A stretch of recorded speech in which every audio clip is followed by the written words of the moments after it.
Everyone. तो कैसे हैं आप सब? आई होप आप सब अच्छे होंगे और बहुत अच्छे से पढ़ाई भी कर रहे होंगे। तो जैसा कि हमने पिछली वीडियो में अपना chapter human health and disease का इंट्रोडक्शन जाना था, उसके बारे में बहुत सारी डिटेल्स भी ली थी। तो आज की इस वीडियो में हम इंट्रोडक्शन से रिलेटेड जितने एमसीक्यूज़ बन सकते हैं, आज उन एमसीक्यूज़ को सॉल्व करेंगे, उनसे रिलेटेड रिवीजन करेंगे और उनसे जितनी भी जानकारी मिलेगी उन्हें हम गैदर करेंगे। तो चलिए शुरू करते हैं।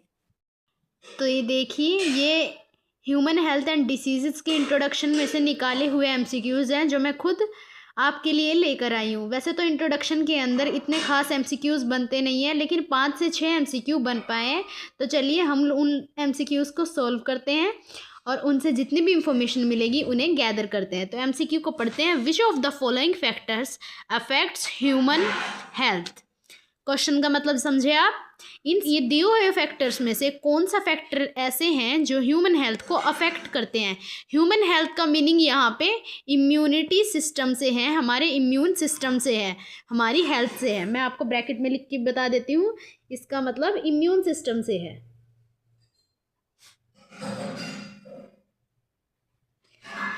इसका मतलब हमें इन क्वेश्चन में उन फैक्टर के बारे में बता रहे हैं जो हमारे इम्यून सिस्टम को अफेक्ट करते हैं। तो ये हमने पिछली वीडियो में भी जाना था। हमारे इंट्रोडक्शन पार्ट में 3 फैक्टर ऐसे दिए हुए हैं जो हमारे इम्यून सिस्टम को अफेक्ट करते हैं, जिसकी वजह से हम हेल्दी नहीं रह पाते। वो 3 फैक्टर कौन कौन से हैं? First factor genetic disorder, second factor infections and third factor is our lifestyle. तो ये 3 फैक्टर कौन से ऑप्शन में नजर आ रहे हैं आप लोगों को? Option number B. Option number B. समझ में आया आपको क्वेश्चन? ये वही बिल्कुल इजी क्वेश्चन है और यहाँ पे ह्यूमन हेल्थ का मतलब इम्यून सिस्टम से है। ह्यूमन हेल्थ को कौन अफेक्ट कर रहा है, मतलब हमारे इम्यून सिस्टम, हमारे कंट्रोलर को कौन अफेक्ट कर रहा है? वो 3 फैक्टर कौन कौन से? Genetic disorder, infections and our lifestyle. चलिए पढ़ते हैं अपना सेकंड क्वेश्चन। Incorrect statement. ये जो 3 स्टेटमेंट हमें दी गई है, इन तीनों में से हमें इनकरेक्ट स्टेटमेंट के बारे में बताना है।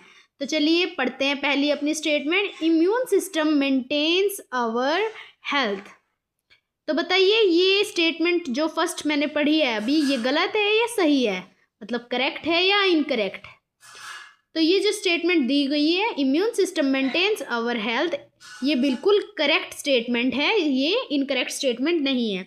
हमने अपने लास्ट वीडियो में जाना था immune system maintains our health. Immune system health को मेंटेन करता है। इम्यून सिस्टम हमारा हेल्थ का कंट्रोलर है। जैसे हमें हमारी स्टडीज़ को कौन कंट्रोल कर रहे हैं? हमारे प्रिंसिपल्स। हमारे कॉलेज को, हमारी यूनिवर्सिटी को कौन कंट्रोल कर रहे हैं? हमारे डायरेक्टर, हमारे डीन। उसी तरह हमारी हेल्थ को कौन कंट्रोल कर रहा है? हमारा इम्यून सिस्टम। अगर हमारा इम्यून सिस्टम बिल्कुल अच्छे से वर्क नहीं करेगा तो हम बिल्कुल भी हेल्दी नहीं रह सकते। तो ये स्टेटमेंट इनकरेक्ट नहीं हो सकती। तो पढ़ते हैं हम अपनी दूसरी स्टेटमेंट को। Health increases productivity and economic prosperity. क्या ये जो स्टेटमेंट दी गई है ये गलत है या ये स्टेटमेंट करेक्ट है? ये स्टेटमेंट बिल्कुल करेक्ट स्टेटमेंट है। हेल्थ प्रोडक्टिविटी को इंक्रीज करता है और हमारी इकोनॉमिक प्रोस्पेरिटी को भी बढ़ाता है। ये मैंने आपको लास्ट वीडियो में भी समझाया था। हेल्थ हमारी प्रोडक्टिविटी को कैसे इंक्रीज करता है? हमने देखा है ना, अपनी रोज़मर्रा की लाइफ में भी, हम अपनी रियल लाइफ में भी इस चीज़ को जान सकते हैं कि जैसे हम बिल्कुल भी बीमार नहीं होते या हमारा मूड अच्छा होता है या हम सुबह सुबह बिल्कुल अच्छे फ्रेश माइंड के साथ उठते हैं तो हम किसी भी काम को बहुत प्रोडक्टिव बना सकते हैं। इससे हमारी प्रोडक्टिविटी इंक्रीज़ होता है, हमें इकोनॉमिक प्रोस्पेरिटी भी हमारी इंक्रीज़ होती है। तो ये स्टेटमेंट, दी गई स्टेटमेंट बिल्कुल करेक्ट है, ये इनकरेक्ट स्टेटमेंट नहीं है। हमें कौन सी स्टेटमेंट बतानी है? इनकरेक्ट स्टेटमेंट बतानी है। तो सी स्टेटमेंट को हम रीड करते हैं। Health increases infant and maternal mortality. इस स्टेटमेंट का मीनिंग मैं आपको बता देती हूँ। जो हेल्थ है वो बढ़ाती है। इनफैक्ट मैटरनल होता है जच्चा, इन्फेंट होता है बच्चा, मतलब छोटा बच्चा, शिशु, और मैटरनल मतलब उसकी मदर, उनकी मोर्टेलिटी रेट को ये बढ़ाती है। हेल्थ, गुड हेल्थ, यहाँ पे हेल्थ का मतलब गुड हेल्थ से है। मैं लिख देती हूँ, गुड हेल्थ से इसका मतलब है, इसका मतलब अगर हमारी हेल्थ अच्छी होगी, हमारी हेल्थ गुड होगी, हमें कोई बीमारी नहीं होगी। लेकिन बीमारी ना होने का मतलब हेल्थ अच्छी होना नहीं होता, ये सिर्फ इसका एक पॉइंट है। मतलब हम पूरी तरह से हेल्दी होंगे, हमारा इम्यून सिस्टम अच्छे से वर्क कर रहा होगा, तो क्या ये इन्फेंट और मैटरनल मोर्टेलिटी का कारण बनता है? इसका मतलब अगर किसी की हेल्थ अच्छी है तो क्या उसका डेथ रेट और भी इंक्रीज होगा? नहीं, ऐसा कुछ नहीं होगा। अगर किसी इंसान की हेल्थ बहुत अच्छी है, उसका इम्यून सिस्टम बहुत अच्छे से वर्क कर रहा है, तो बल्कि उसका मोर्टेलिटी रेट इंक्रीज होने की बजाय डिक्रीज होगा, मतलब बर्थ रेट इंक्रीज होंगे, डेथ रेट नहीं। तो हमारी ये वाली स्टेटमेंट क्या हो जाएगी? Incorrect statement. तो हमारा राइट आंसर कौन सा चला जाएगा? Option C. आया समझ में आपको? तो चलिए चलते हैं अपने अगले क्वेश्चन की तरफ। नॉन कम्युनिकेबल डिसीज, हमें ऑप्शंस में 4 डिसीज़ दी गए हैं, इनमें से कौन सा डिसीज़ जो है नॉन कम्युनिकेबल का एग्जाम्पल है? तो मैंने आपको नॉन कम्युनिकेबल डिसीज़ के बारे में बताया था। नॉन कम्युनिकेबल डिसीजेस कौन से होते हैं? जो one person to another person pass नहीं होते।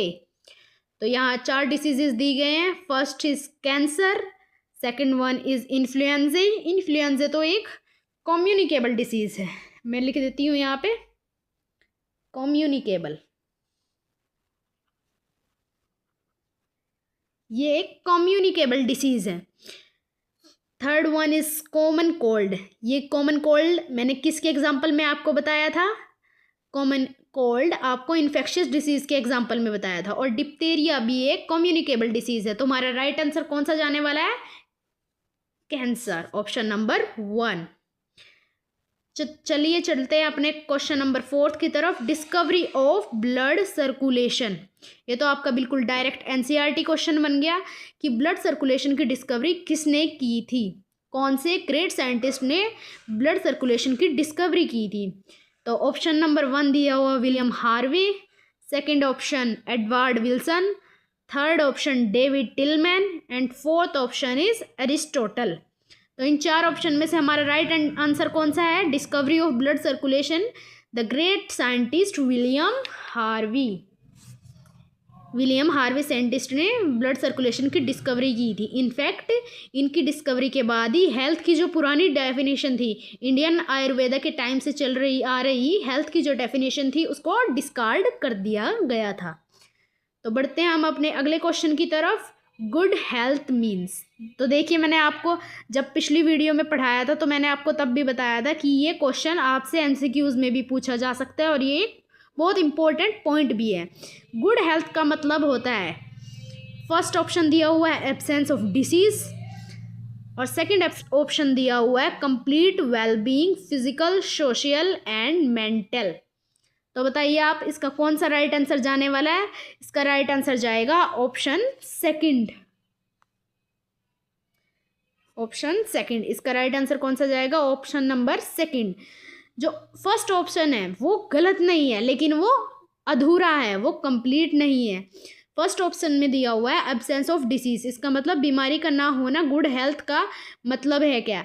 गुड हेल्थ का एक पॉइंट है ये कि हम बीमार नहीं है तो हमारी हेल्थ अच्छी हो सकती है, लेकिन ये पूरी डेफिनेशन नहीं है। पूरी डेफिनेशन उसकी क्या है? Complete wellbeing, physically, socially and mentally. तो चलिए बढ़ते हैं हम अपने लास्ट क्वेश्चन की तरफ। AIDS is a infectious disease और नॉन इन्फेक्शियस डिसीज। तो एड्स मैंने आपको बताया था बहुत डेडली डिसीज़ है, ऑल ओवर इंडिया बहुत सारी डेथ का कारण भी बनता है। तो ये डिसीज़ का एग्जांपल मैंने आपको कौन से डिसीज़ में दिया था? इन्फेक्शियस में या नॉन इन्फेक्शियस में? एड्स क्या है? एक इन्फेक्शियस डिसीज़ है। AIDS is a infectious disease. तो देखिए ये रहे हमारे आज के एमसीक्यूज़ जो हमने इस वीडियो में देखे हुए हैं। ये जो एमसीक्यूज़ हैं ये मैंने खुद बनाए हैं, मैंने खुद इनको अपने हाथों से बनाया है, मैंने इनको बुक से निकाल के आपके लिए नोट किया है। और ये एमसीक्यूज़ सच में आपके लिए बहुत हेल्पफुल है। अब कुछ बच्चों का मतलब ये होगा कि हमारा तो पेपर सब्जेक्टिव आता है या हम स्कूल में पढ़ते हैं तो हमारे लिए तो एमसीक्यूज़ किसी काम के नहीं है। ये एमसीक्यूज़ सच में आपके बहुत काम के हैं। ये एमसीक्यूज़ आपके काम के इसलिए हैं, आप जो भी टॉपिक पढ़ रहे हैं अगर आप उससे रिलेटेड एमसीक्यूज़ लगा रहे हैं या उससे रिलेटेड शॉर्ट क्वेश्चन जिनका आंसर आप एमसीक्यूज टाइप वैसे क्वेश्चंस को कर रहे हैं मेरे साथ, तो आपको वो जो लाइन है, वो जो आपने पढ़ा हुआ है, वो आपके माइंड में चिपक जाएगा। उसके बाद आप चाहे सब्जेक्टिव पेपर देते हो, चाहे कोई ऑब्जेक्टिव पेपर देते हो, आपको कोई दिक्कत नहीं होगी। आप मेरे लेक्चर देखने के बाद खुद एनसीईआरटी को रीड करें, उसके बाद मेरे साथ एमसीक्यूज सॉल्व करें, आपका सच में चैप्टर बहुत अच्छे से हो जाएगा। तो करते हैं अपनी वीडियो का एंड आज इन एमसीक्यूज पे। कल चलेंगे अपने अगले टॉपिक पे, कॉमन डिसीजेज इन ह्यूमंस। वहाँ से हम स्टार्ट करेंगे, वहाँ पे हम डिसीजेज के बारे में पढ़ेंगे, उसके बाद उनके एमसीक्यूज करेंगे। तो मिलते हैं कल की वीडियो में, तब तक के लिए बाय बाय, पढ़ते रहिए।